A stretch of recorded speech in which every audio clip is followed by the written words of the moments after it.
सलाम जय ख्रिस्त सर्व ख्रिस्ती प्रीतीमध्ये सर्व प्रियजनांनो तुम्ही सर्व कसे आहात? तुम्ही सर्व बरे आहेत हा माझा पूर्ण विश्वास आहे।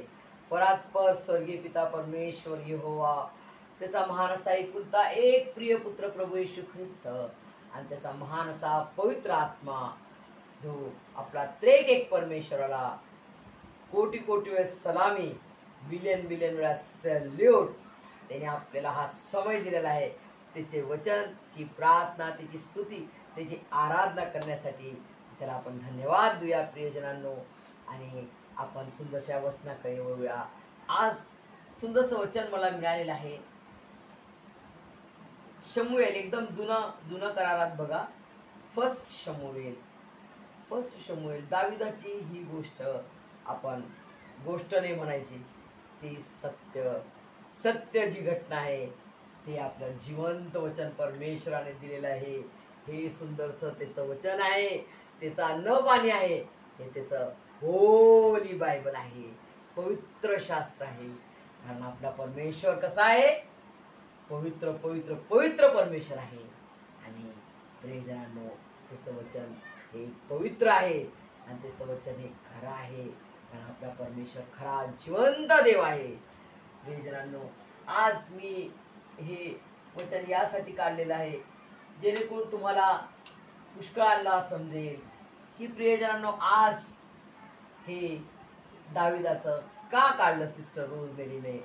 प्रियजनांनो, आज म्हणतो ना आपण रिकॉल म्हणजे जुन्या करारात काय झालेलं आहे, दाविदाने कसा विश्वास धरला, कसं त्याने एक छोटा अल्पवयी छोटा मुलगा कसे तो मेंढर राखत होता, कशी तो त्यांची काळजी घ्यायचा प्रियजनांनो। आणि हा जो बलाढ्य बलिष्ठी गल्ल्याथाकडे काय काय होते बघा, त्याच्याकडे भाला होता, उंच तगडा, शक्तिमान, स्वतःला खूप बलाढ्य शक्तिशाली समजणारा, एकदम बलवान समजणारा, आणि इस्राईल म्हणजे परमेश्वराच्या लोकांना तुच्छ मानणारा असा तो गल्ल्यात होता प्रियजनांनो। पण या गल्ल्याथाच्या संगती युद्ध करण्यासाठी राजा शाऊल घाबरत होता। राजा शाऊल आणि त्याची पूर्ण इस्रायली सेना थरथर कापत होती, घाबरत होते ते। परंतु जो दावीद, छोटा दावीद 15-16 वर्षाचा असेल प्रियजनांनो, तो दावीद येऊन, अरे हे काय म्हणे, हे काय झालेलं आहे? हा बलिष्ठी व्यक्ती, बेसुंती व्यक्ती आपल्या जिवंत देवाच्या सैनिकाला तो हरवेल का? तो काय करू शकतो म्हणे। तर त्याचे मोठा भाऊ त्याच्यावर संतापला, अरे तू जाऊन रानात तुझे काम कर। त्याला म्हणजे खूप कमी लेखायचे प्रियजनांनो। आणि तो जो त्याचं नाव त्याच्या मोठ्या भावाने अलियाब त्याचं नाव, मोठा जो भाऊ आहे, वडील भाऊ अलियाब, आणि हे इशाया बघा त्याचं नाव आहे, बापाचं नाव इशायाचा हे लेकर आहेत।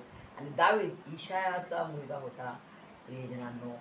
आणि खूप त्याच्यामध्ये जे देवाचं वचन होतं, देवाची जी त्याची हे होतं, देवावरती खूप प्रेम करायचा तो, की भले तो छोटा होता वयाने, परंतु त्याने परमेश्वर यहोवाचे अद्भुत कार्य इस्रायल लोकांसाठी जे केलेले होते ते तो विसरलेला नाही।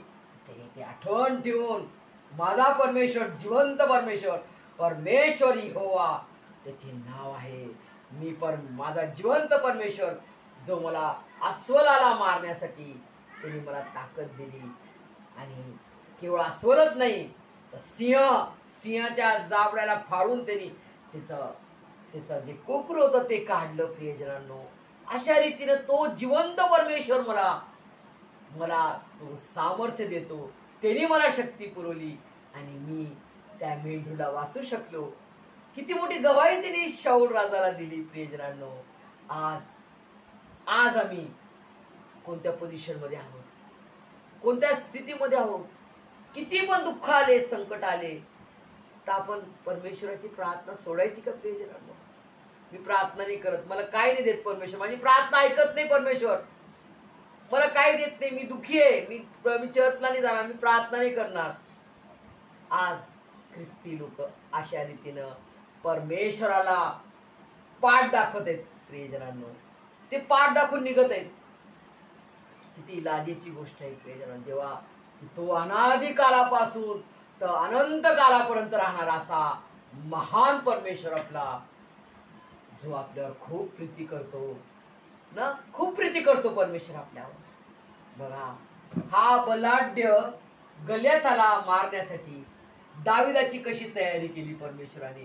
हा वयाने छोटा होता, खूप सर्वात छोटा मुलगा इशायाचा, आणि तो मेंढपाळ राखण्याचा, मेंढपाळ सारखं त्यांनी काम केलं. प्रियजनांनो, मेंढरांना राखणं, मेंढरांचं रक्षण करणं, मेंढरांना तो वाचवायचा. तर हे जी क्वालिटीज परमेश्वराने त्याच्यामध्ये पाहिली, की याच्यामध्ये काय काय क्वालिटी आहेत. भले तो वयाने लहान आहे, पण याच्यामध्ये परमेश्वराचं त्याचं भय आहे, परमेश्वराचं भय आहे, आणि तो परमेश्वराला स्थान देतो. मी काही नाही केले, मला परमेश्वराने शक्ती दिली, परमेश्वराच्या साहाय्याने मी ते अस्वलाला आणि सिंहाला फाडले. किती मोठी गवाही आहे परमेश्वराची ही प्रियजनांनो. आणि तो शाऊल राजा नुसतं पाहत आहे, आणि त्याच्या डोळ्यात पाहून तो म्हणत आहे, बापरे, इतका विश्वास, इतका चांगला देवाचा लेकरू. तो त्याला परमिशन देतो, हो म्हणतो, जा म्हणतो, परमेश्वर तुझ्या बरोबर असो. शाऊल राजा सुद्धा त्याला आशीर्वाद देतो. प्रियजनांनो, बघा, आणि मग सर्वात विशेष त्याच्याकडे काय होतं, तो आहे ना, गोफन असं त्याची कला, जशी शेतकऱ्यांना जशी असते प्रियजनांनो, की ते एक गोटा घेतात आणि गोटा त्या गोफनमध्ये टाकतात, आणि ते गोफनाने असं करून फेकतात. तर तो जो गोळा आहे, ते जे स्टोन आहे, ते जे दगड आहे, बरोबर त्या व्यक्तीला लागते. असे ते एक कला आहे प्रियजनांनो. आणि ती कला दाविदाला परमेश्वराने दिली होती. आणि तो जेव्हा त्याचे मेंढर राखत असताना तो काय करायचा, तो टाइमपास नाही करायचा प्रियजनांनो. झरणा पाहायचा, सगळं निसर्ग पाहायचा, आणि त्यांनी वाद्य निर्माण केला त्या लाकडातून, आणि सुंदरशी वीणा वाजवून परमेश्वराची आराधना करायचा. तो असा परमेश्वराचा देवगीर होता. परमेश्वराला त्यांनी स्थान दिलं, त्यांनी टाइमपास नाही केला. प्रियजनांनो, त्या जंगलामध्ये, भन्दाट जंगलामध्ये तो मेंढराला राखत असताना त्याच्याकडे कोणी नाही, बापाने सोडून दिलेले, भावाने सोडून दिलं, परंतु तो घाबरायचा काय इतका लहान असताना. त्या काळचं जंगल म्हणजे किती, त्याच्यामध्ये किती वाईल्ड ॲनिमल्स, म्हणजे किती जंगली जानवर, सगळे खुखार जानवर, अस्वल, सिंह, बापरे, आपल्याला बोललं तरी भीती वाटते प्रियजनांनो. परंतु तो घाबरत नव्हता. का? परमेश्वर, जिवंत परमेश्वर यहोवा माझ्या संगती आहे, मी भिणार नाही. सर्वात विशेष त्याच्याकडं काय होती, सर्वात मोठा विश्वास जिवंत देवावर. माझा परमेश्वर यहोवा तुला आज माझ्या हातात देईल आणि तुझा मी वध करेल, अशा रीतीनं तो त्याला चॅलेंज देतो. तू आमच्या परमेश्वराला बोललास, तू आमच्या परमेश्वराची निंदा केलीस, आमच्या जिवंत देवाला तू तुच्छ मानले, तो जिवंत परमेश्वर तुला माझ्या हाती देणार, आज तुझा मी वध करणार. अशा रीतीने दावीद राजाने तेवढा विश्वास धरला, आणि त्यांनी काहीच घातलं नाही प्रियजनांनो, काहीच नाही घातलं, चिलखत नाही, काय नाही, तलवार नाही, बाराने काहीच घेतलं नाही. फक्त गुळगुळीत ते दगड घेतले आणि गोफन घेतला. त्या गोफनने परमेश्वर, जिवंत परमेश्वराच्या नावाने त्यांनी असा फेकला आणि तो बरोबर त्याच्या माथेत म्हणजे मेंदूत चालले गेला तो गोळा, तो तो दगड अशा मेंदूमध्ये माथ्यात चालले गेला त्याचा, आणि तो पडला. एवढा मोठा स्वतःला बलिष्ठ समजणारा आणि जिवंत देवाला तुच्छ लेखणारा असा हा गलियात आले परमेश्वराने दाविदाच्या द्वारे त्याला खाली पाडले आणि त्यांनी त्याची तलवार काढून त्याचा वध केला. असा महान पराक्रमी परमेश्वर, दाविदाचा परमेश्वर, अनादिकालापासूनचा परमेश्वर, तो अनंत कालापर्यंत राहणारा, सदा सर्व काळ युगानुयुग राहणारा आमचा खरा जिवंत परमेश्वर प्रभू येशू ख्रिस्त आहे. आमचा त्रेक एक परमेश्वर आहे. प्रियजनांनो, तो परमेश्वराचे तुम्ही आणि मी आज लेकर आहोत. लेकर कशाच्या द्वारे झालो? प्रभू येशू ख्रिस्ताच्या महानशा पवित्र पवित्र बलिदानाच्या द्वारे. परमेश्वराने, स्वर्गीय पिता परमेश्वर यहोवा आणि आपला त्याने समेट केला. जी पापाची दरी होती ती त्याने दुभागली आणि स्वर्गीय पिता परमेश्वर यहोवा आणि आपला समेट केला, आपल्याला एक केलं.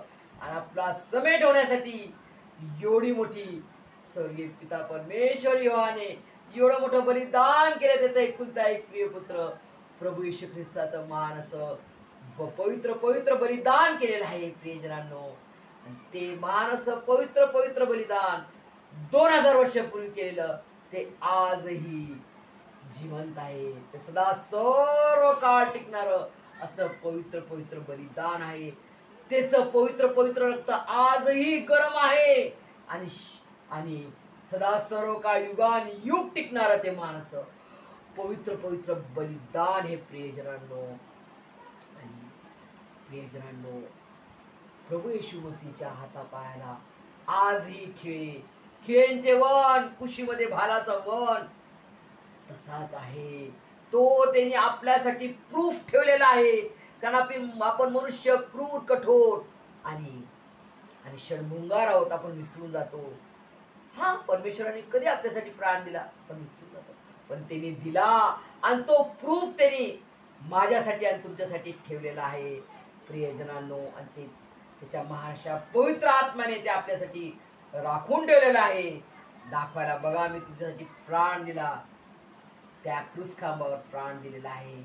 माझे हात, माझे पाय, माझी कुशी चेक करा. प्रियजन, आज तुम्ही आणि मी त्या प्रेषित थोमासारखे चेक करणारे आहोत का? त्याला न पाहता आपण विश्वास आहोत. कारण प्रभू येशू मसीहने म्हटले, तू मला चाचपून पाहत आहे आणि तेव्हा तू मला ओळखत आहेस. परंतु मला जे नाही पाहतात आणि माझ्यावर विश्वास ठेवतात ते धन्य म्हटलेले प्रभू येशूनं. प्रियजनांनो, आज तुम्ही आणि मी धन्य आहोत. कारण आपण त्याला पाहिले नाही, तर आपण त्याच्यावर विश्वास ठेवतो की माझा प्रभू येशू मसीह खरा जिवंत देव आहे आणि तो आम्हाला नेण्यासाठी येणार आहे. प्रियजनांनो, तो विलंब लावणार नाही, तो लवकर येणार आहे, फार लवकर येणार आहे. प्रियजनांनो, म्हणून तुमची आणि माझी तयारी आज करा. आज हा समय त्यांनी दिलेला आहे मला आणि तुम्हाला. आपली तयारी करा. प्रियजनांनो, परमेश्वराच्या प्रार्थनेत, त्याच्या वचनात आपण वाढूया. त्याच्या आध्यात्मिक जीवनात आपल्याला वाढायचंय. प्रभू येशू मसीहला मिळवण्यासाठी आपल्याला झटायचंय. प्रभू येशू मसीहला मिळवण्यासाठी झटणं म्हणजे काय? त्याचा स्वभाव आपल्यामध्ये घ्यायचा आहे. त्याचा स्वभाव कसा आहे? दुश्मन से प्यार करना मसीहा सिखाते हैं, अपनों को तो सभी प्यार करते, दुश्मन से भी प्यार करना मसीहा सिखाते हैं. बघा प्रियजनांनो, प्रभू येशू मसीह आपला गुरु आहे, आपला स्वामी आहे, आपला निर्माण करताय, आपला उद्धार करताय, आपला तारणारा खरा जिवंत परमेश्वर प्रभू येशू ख्रिस्त आहे. प्रियजनांनो, त्याला एवढी मोठी कसोटी द्यावी लागली. एवढं मोठं पवित्र पवित्र बलिदान त्याला द्यावं लागलं. त्याचं किती मोठं उदाहरण आहे आपल्याला. मी हिरवा आहे तर मला असं करावं लागलं, मला एवढं मोठं बलिदान द्यावं लागलं. तुम्ही तर सुकलेले आहात, मी आणि तुम्ही सुकलेले आहोत. तर आपल्याला आपल्याला संकट येते. त्या संकटासाठी, त्या समयच्या संकटावर, त्या समयच्या सैतानाच्या संकटाला कशा रीतीने आपल्याला विजयी व्हायचंय, त्यासाठी आज आपल्याला तयार व्हायचंय. आज आपले शिरस्त्राण म्हणजे आपले जे सर्व वेपन्स आहेत. वेपन्स म्हणजे सामग्री. आपल्याला सैतानाने ही परीक्षा टाकली तर आपण काय करणार? त्याला तीर मारायची ना पुन्हा. त्यांनी पाठवलेल्या तीर आपल्याला पुन्हा आपल्याला फेकायची ना ती. जसं इस्रायल लोकांसाठी त्या जादूगर लोकांनी काय आणलं होतं प्रियजनांनो? साप पाठवले होते ना. मोठे मोठे साप पाठवले. पण परमेश्वराने काय पाठवलं? एकच साप पाठवला. आणि त्या सापानं पूर्ण त्या सापांना गिळून टाकले. अशा रीतीने आज तुम्हाला मला परमेश्वराचं आणखी एक वचन आहे की सापासारखे चतुर व्हा. साप कसा चतुर आहे? आवाज करतो का? आवाज नाही येत. आपल्याला त्याच्या विश्वासात चतुर व्हायचंय, शान व्हायचंय. आपल्याला असं म्हणतो ना आपण, लेझी सारखं नाही राहायचंय. त्याच्या वचनात आपल्याला वाढायचं आहे. त्याचा स्वभाव आपल्याला घ्यायचा आहे. कसा माझा प्रभू येशूचा स्वभाव आहे? जे त्याला मारत आहेत, जे त्याला थुकत आहे, जे त्याची दाढी खेचत आहे, जे त्याचे कपडे फाडत आहे, त्यांच्यासाठी प्रभू येशू मसीह म्हणतो, हे पित्या, यांना तू क्षमा कर. हे काय करत आहे यांना कळत नाही.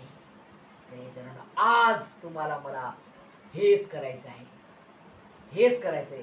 सर्वांना क्षमा करा. सर्वांना आपल्याला क्षमा करायची आहे. तो कोणी असो, आपल्या येशूला ओळखत असो नसो, सर्वांना आपल्याला क्षमा करायची आहे. कारण आपल्याला कोण पाहतो? परमेश्वर पाहतो की हा माझा लेकरूनी माझं आज्ञा पालन केली का, माझा स्वभाव घेतला का. त्याचा स्वभाव आपल्याला कसा मिळेल? त्याच्या महाराष्ट्र पवित्र आत्म्याच्या द्वारे, त्याच्या प्रार्थनेच्या द्वारे तो देईल. तुम्ही मागा प्रियजनांनो, मला सर्वांना क्षमा करायची. असं मला मोठं अंतःकरण दे परमेश्वरा. सर्वांना प्रीती करणारं, सर्वांना क्षमा करणारं, सर्वांना क्षमा करून ते विसरून जाणार त्याचा स्वभाव, प्रभू येशू मसीहचा स्वभाव, तो आपल्याला पाहिजे. तो स्वभाव आपल्याला पाहिजे. तेव्हा आपण खरे येशू मसीहचे फॉलोवर आहोत. तर आपण खरे ख्रिस्ती आहोत प्रियजनांनो. एकदा चाललं आपण वचन वाचलं, चर्चमध्ये गेलो, हालेलुया गाणं म्हटलं, स्तुती केली, वचन प्रार्थना केली, झालं. आणि घरी येऊन शिव्या गाळ्या. No use. म्हणजे पालथ्या घागरीवर पाणी. घागरीच्या आत काही नाही झालं पाणी, ते पालथ्या घागरीवर चाललंय पाणी. असं झाली ती गोष्ट. असे होऊ नका. समय नाही राहिला आता. घाण वागासाठी समय नाही राहिला प्रियजनांनो. आता आपल्याला शुद्ध व्हायचंय, आपल्याला पवित्र व्हायचंय. तर त्याच्या चरणाजवळ पवित्र आपल्याला कोण करू शकते जगात? जो स्वतः पवित्र आहे तोच आपल्याला करू शकतो. प्रियजनांना आपला एक परमेश्वर हा महान असा पवित्र पवित्र परमेश्वर आहे. तो तुम्हाला आणि मला पवित्र करण्यास, आणि त्याचा स्वभाव, त्याचं सगळं काही त्याने सर्वस्व देऊन टाकलं, तर तो हे महान असे पवित्र आत्म्याचे फळं तुम्हाला देणार नाही का प्रियजनांनो? जरूर देईल. तुम्ही मागा आणि तो देण्यास तयार आहे प्रियजनांनो. विश्वासाने मागा. परमेश्वर तुम्हाला मला त्याच्या स्वर्गीय आशीर्वादाने भरभरून काढो. आमेन.